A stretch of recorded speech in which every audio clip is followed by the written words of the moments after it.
Hi guys, it's Beth here today, and today is the reveal of the new July 2020 Flavor of the Month card kit, and this month's theme is In the Tropics.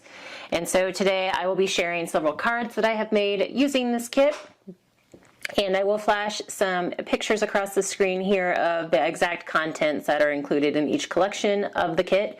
And I just wanted to note very quickly that these kits have been selling out rather quickly. So if you want to make sure you can get next month's kit, go ahead and subscribe so that you'll be on the list to automatically get the kit starting in August, because the past few months these have been selling out within the first few weeks. So just wanted to put that out there. These kits are always so much fun to play with, and each month has a very fun and exciting theme, and this one is In the Tropics.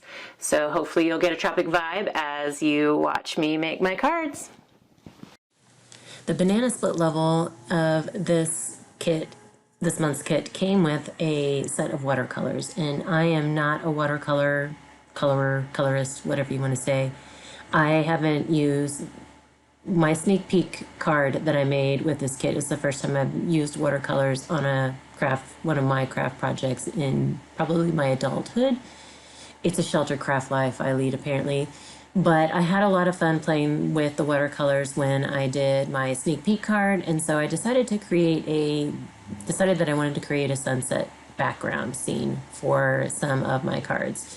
So I had to watch a video on how to do this, and I'd still say it's not a great example here of what could be done, so please don't follow my technique. Just what I want you to take away is the context of what you can do with watercolors, not necessarily what I did. Anyway, I just pulled out a whiter brush and was creating some stripes.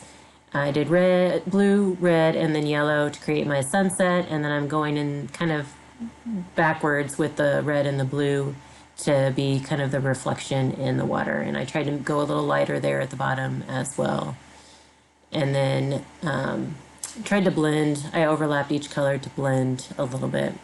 So I'm going to set that aside and let that dry, and then I'm going to stamp a few other images here from the stamp sets that I want to paint, and so I can get all of that done and out of the way and let those dry, and then can get started making my cards. So I stamped the flamingo, and I ended up stamping 2 pineapples that I wanted to go ahead and use the watercolors on. And for the flamingo, I pull out one of my Dollar Tree paint trays just because I wanted to create a lighter red, more of a pinkish for the flamingo's body. And so I was just trying to get the right amount of water in my red to get the pink that I wanted. So I went back to my thinner brush here just because there's smaller pieces that I'm going to be painting in. And I'm just painting around his sunglasses at the top.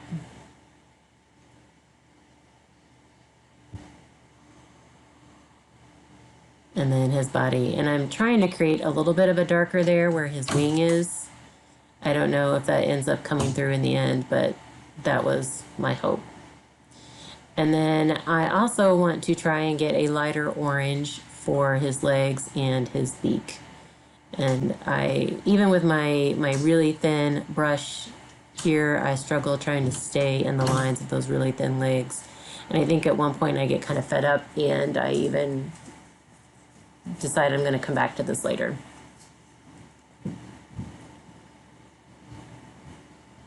Because as I was trying to get the right amount of color on the legs, I kept kind of bleeding out a little bit, but it's okay. It's all good. So here I decide I'm done with the flamingo for a bit. So I'm going to go ahead and trim it off so that I can focus on my pineapples.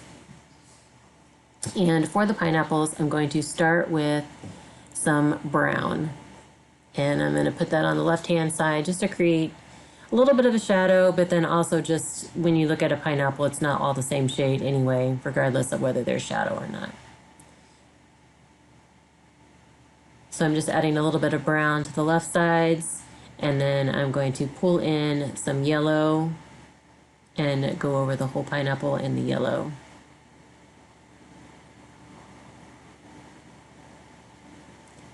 And I realized that it's a very bright, even with the water, it's a little bit more bright than I wanted it to be.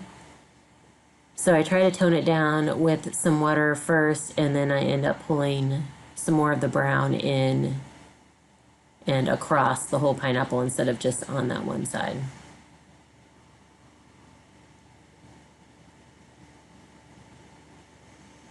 So I make my shadow a little bit darker, and then I'm kind of pulling that across the pineapple, and that helps dull the yellow a little bit.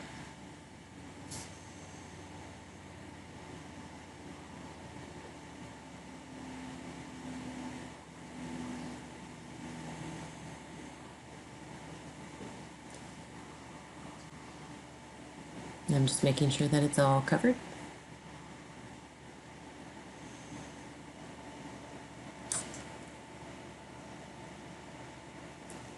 And so once I finish with the base of my pineapple, I'm going to clean my brush off and move into some green for the tops of the pineapple.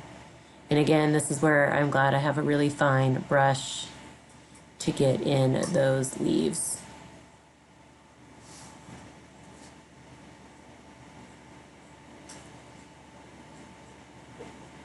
And I do end up coloring the top of, or painting the tops of both pineapples, but I'm only going to leave one in because I do them both the same. So I'm just adding a layer of green, and then I come back in and add more layers to help darken up the bottom part of the pineapple tops.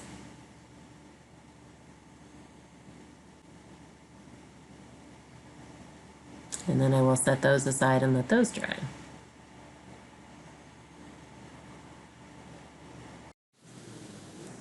So for this card, I'm pulling out a sketch from my stash, and it's the Sweet Stop sketch number 66. I'm using the two patterned papers I'm using are from collection number 1, the Tropic Vibes. But then that green paper is actually from collection number 4, In the Tropics. And just because I wanted more of a solid card mat as my background, and so that collection is more like kind of a more solid colors. So here I'm just trimming down to get a rectangle for my card, and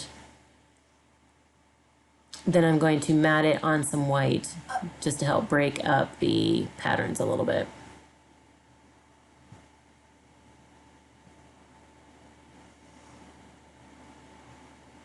And then I'm using that kind of the leafy vine paper. That's going to be the strip that goes across my rectangle element.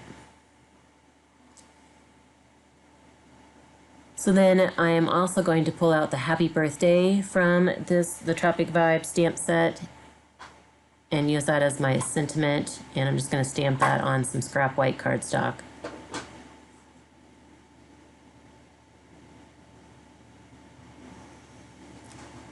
And I apologize, but somehow I lost the footage of the first 3 cards that I made, and that footage also included me finishing off my flamingo.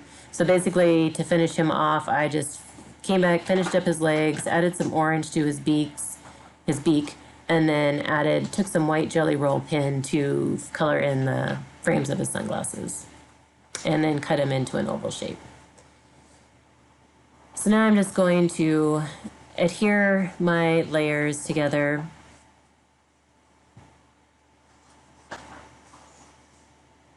And get them all onto my card.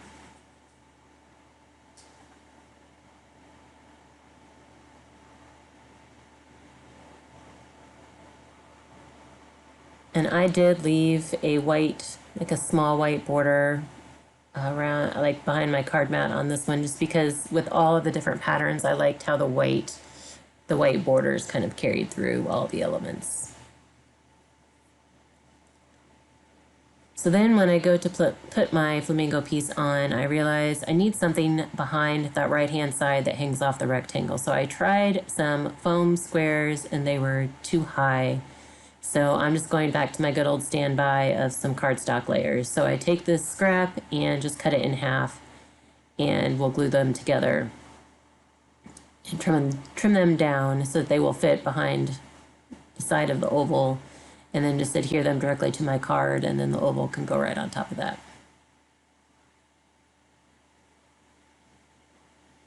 And that way it lays better and doesn't droop where it hangs off.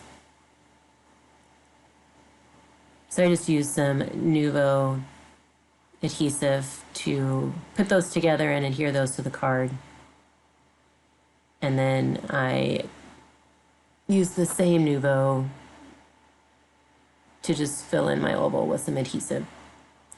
And then in the sketch, the sentiment is behind, kind of underneath behind the oval piece, but I didn't like it over on that side, so I just decided to trim off the left side, like trim it to the very edge of the left side of the sentiment, and then on the right hand side I added a fishtail, and then I'm going to put that on the left hand side of my rectangle piece. And so even though this is the first card you're actually seeing, this was card number 4. So for my 5th card, I'm using the Sweet Sunday sketch number 178. And one of the cards you missed was me using the sunset watercolor scene that I created. So this is the second time that I used it. And I pulled in one of the pattern papers from collection number 3 that has like the water background. And I'm just using that as my card mat and kind of the background to my sunset. And then when I die cut my circle for the sunset, I made sure to leave a little bit of the sky and then a little bit of the reflection from the water as well, where the water would be. And then I'm just using the palm trees from collection number 4 stamp set and using some black ink to create kind of a silhouette of the palm trees.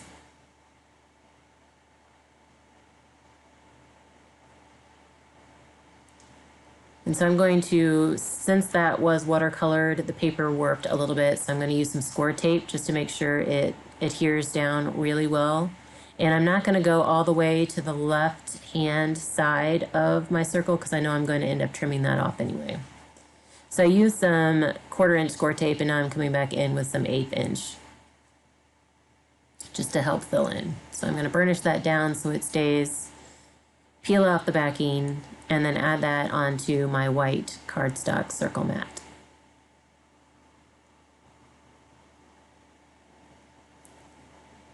And then I'm going to add some ATG to the back of my circle. And again, I'm not going all the way to that left edge because I know it's going to hang off. And then we'll add that to my card mat and then trim off the excess of the circle.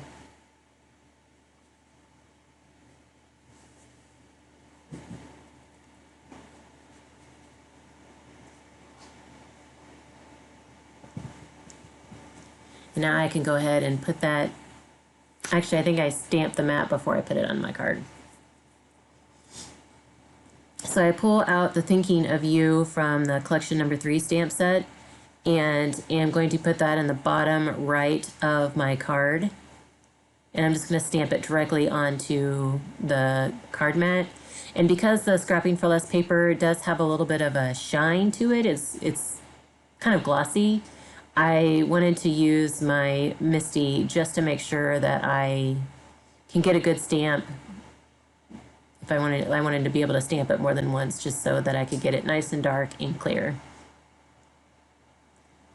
And then I'm going to add ATG to the back of this, but I'm going to kind of not scoot my card mat around like how I normally just turn it on my desktop. I'm lifting it and turning it so that I'm sure that the ink is already dry, but I didn't want to smear it, didn't want to take the chance. So add that to my card, and that's it to this card. It's very simple, but it's very beautiful. And it just relaxes me to see that scene, the tropical sunset. So this was the last card I made, but again, the 3 that you missed, I apologize for whatever happened to that footage, but I will try to write a blog post and include the link to that below talking about how I made the 3 cards that you missed. Like there's a shaker card at the top there, and then the pink with the pineapple, and then one of the other sunset ones. So I will include a link to that in the description box below. I will include links to the products I used in the description box below. And then the person following me in the hop, I will include their link as well. So please be sure to hop on over to their link next and see how they use their kit this month. And again, please be sure to subscribe to the kit if you are interested in getting the kit for next month, because that's the only way you can guarantee a kit. And I will include a link to the description to the subscriptions in the link below. But hope you guys got some ideas, and I thank you so much for your time today, and I hope you're all having a crafty day.